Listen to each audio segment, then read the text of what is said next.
Netaji Subhash open university. আপনারা যারা নেতাজি সুভাষ মুক্ত বিশ্ববিদ্যালয় থেকে Yuji first year, second year এবং থার্ড ইয়ার পড়ছেন, তারা একটা বিষয় অবশ্যই মনে রাখবেন।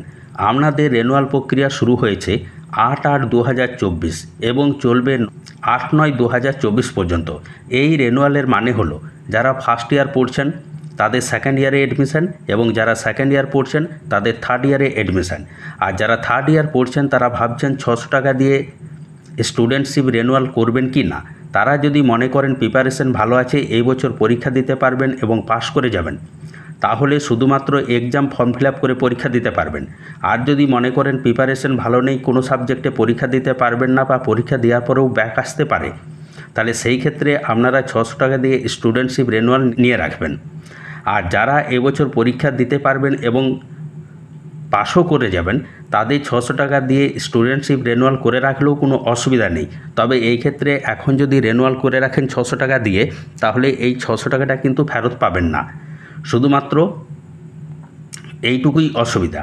আর যদি আপনারা সব পেপার পরীক্ষা দিতে পারেন বা পাস করে যান, সেই ক্ষেত্রেও 600 টাকা দিয়ে রেনুয়াল করে রাখলেও কোনো অসুবিধা নাই, কেবলমাত্র পয়সাটা ফেরত পাবে না। যদি ভাবছেন যে আমরা সব সাবজেক্ট পরীক্ষা দিতে পারবো এবং পাস করে যাব, কিন্তু কার্যক্ষেত্রে দেখা গেল হয়তো সব সাবজেক্টে পরীক্ষা দিলেন এবং কোনো সাবজেক্টে ফেল চলে এলো, সেই ক্ষেত্রে ভাবছেন তো যে কী করব, সেই ক্ষেত্রে চতুর্থ বছরের সুযোগ সুবিধা নিতে হবে।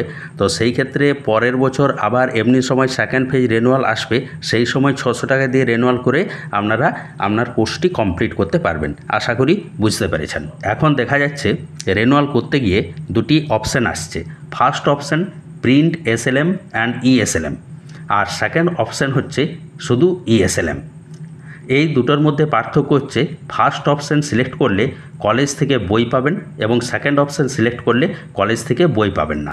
তবে সেকেন্ড অপশান সিলেক্ট করলে আপনাদের যে ইউনিভার্সিটি অ্যাপ রয়েছে, সেই অ্যাপ থেকে আপনারা কিন্তু পিডিএফ ফর্মে বইগুলো পাবেন এবং সেগুলো আপনারা ডাউনলোড করে প্রিন্ট আউট করাতে পারেন।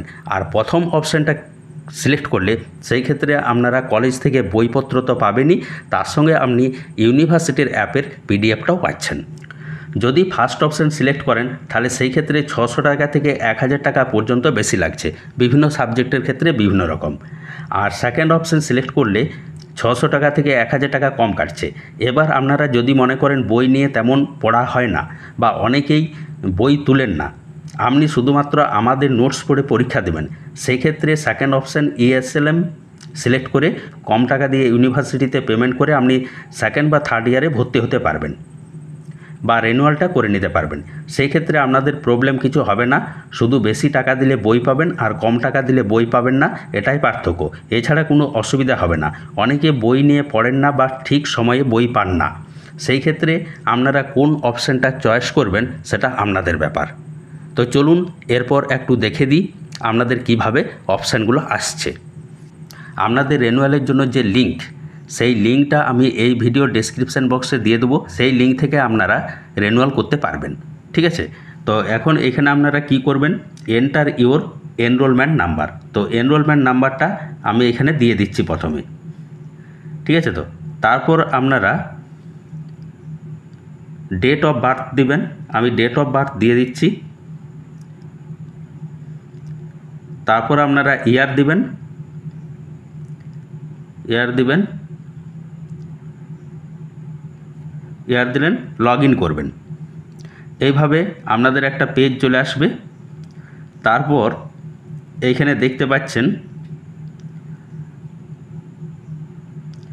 এই দেখুন I wish to get select, এইখানে দুটো অপশান পাবেন, প্রিন্ট এসএলএম অ্যান্ড ইএসএলএম আর ইএসএলএম। এই দুটোর মধ্যে কোনটা টিক করবেন সেটা আপনি বুঝবেন। এইভাবে আপনারা এগিয়ে যাবেন, তারপর আপনারা পেমেন্ট অপশান আসবে, আপনারা সেখান থেকে পেমেন্ট করে দিতে পারবেন। যদি আপনারা নিজেরা না পারেন তাহলে সেই ক্ষেত্রে আপনারা নিকটবর্তী কোনো সাইবার ক্যাফে যাবেন বা আমাদের অফিসে ফোন করবেন, সেক্ষেত্রে কোনো গোলমাল হওয়ার কোনো সম্ভাবনা নাই। আর এই সঙ্গে বলে রাখি, আপনাদের 21/8/2024 তারিখ থেকে 28/8/2024 তারিখের মধ্যে এক্সাম ফর্ম ফিল আপের নোটিশ দিয়েছে। ওই সময়ের মধ্যে কিন্তু আপনাদেরকে ফর্ম ফিল আপও করতে হবে। যদি ফর্ম ফিল আপ না করেন সেই ক্ষেত্রে আপনারা কিন্তু কোনো সাবজেক্টের অ্যাসাইনমেন্ট দিতে পারবেন না, আর অ্যাসাইনমেন্ট দিতে না পারলে আপনারা টার্মেন্ট এক্সাম দিতে পারবেন না। ঠিক আছে, তো কাজেই অতি অবশ্যই ফর্ম ফিল আপ করে নেবেন এবং ফর্ম ফিল আপের সময় আপনারা দেখে নেবেন যে আপনাদের প্রত্যেকটি সাবজেক্ট যে সাবজেক্টগুলো আপনি পরীক্ষা দেবেন সেই সাবজেক্টগুলো সিলেক্ট হয়েছে কি না। যদি কোনো সাবজেক্ট আনসিলেক্ট থেকে যায় সেই ক্ষেত্রে সেই সাবজেক্টে আপনি রিটিন পরীক্ষাও দিতে পারবেন না আর অ্যাসাইনমেন্টও দিতে পারবেন না। কাজেই ফর্ম ফিল আপ এবং রেনুয়াল দুটোই খুবই গুরুত্বপূর্ণ, আপনারা করে রাখবেন। ধন্যবাদ।